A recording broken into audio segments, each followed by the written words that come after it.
So excited for this. We are going to talk about the one thing that is a really good predictor of divorce. And we've called your lovely wife, Julia. Oh, have you? Hey, Jules. Hello. Good morning, darling. Can I first just thank you for that quiche you prepared? I bought a piece this morning. It was just delightful. Thank you so much. I appreciate everything you do for me. Yes, sucker. Yeah, okay. Right. And the reason why I've got Julia here is that you don't know the answer to this question. It was a conversation that I was having with our friend and counsellor on the show, Heidi Summer-Ball. Hello, Heidi. Good morning, guys. Oh, this gets better and better. I've got my wife on the line and a counsellor at the same time. Yeah, because this isn't something that I've read. This has come from Heidi's own experience as a counsellor. So, Heidi, what is one of the top predictors of divorce that is a behaviour that we all do? It's criticism. Criticism is a toxic habit that can ruin your relationship. And the findings are that it predicts divorce with more than 90% accuracy.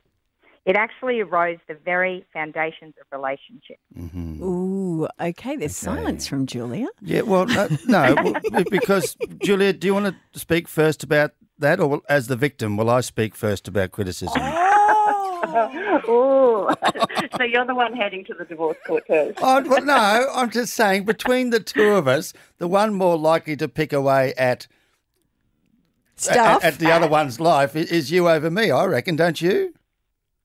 Yeah, I have to give you that. Okay, so let's go back to Heidi, though, because it must be some types of criticism, or is it just general criticism that wears a relationship down? What it actually is, and sometimes people get confused with the difference here, but criticism is when a complaint is expressed as a character flaw. So if you're speaking in absolutes, using harsh words, or attacking your partner's character, it's probably criticism, as opposed to feedback, where feedback is more positive and focuses on the future. So, that's really the difference that we're looking for, because criticism chips away at self-esteem and it erodes trust, it destroys intimacy.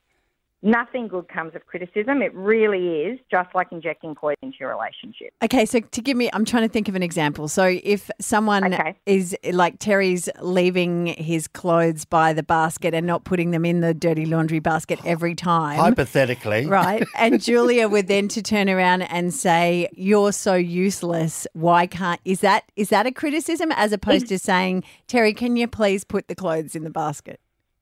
Exactly right. So if you leave it too long and you snap and you say you're lazy, you're a slob, you expect me to pick up after you, as opposed to, Terry, would you mind when you finish putting your clothes in the basket? That would really help me out. Okay, that's the difference we're really aiming for. I don't want to hang my wife out to dry here because she is a very good and lovely person. But you Jules, don't do the washing. I don't do anything. Let's face it. But Jules, I don't think you make me feel bad. You just have a way of picking up on the idea that I may have never thought to have done anything with things. That's what I'm sort of saying with criticism. And as you know, I take it very well.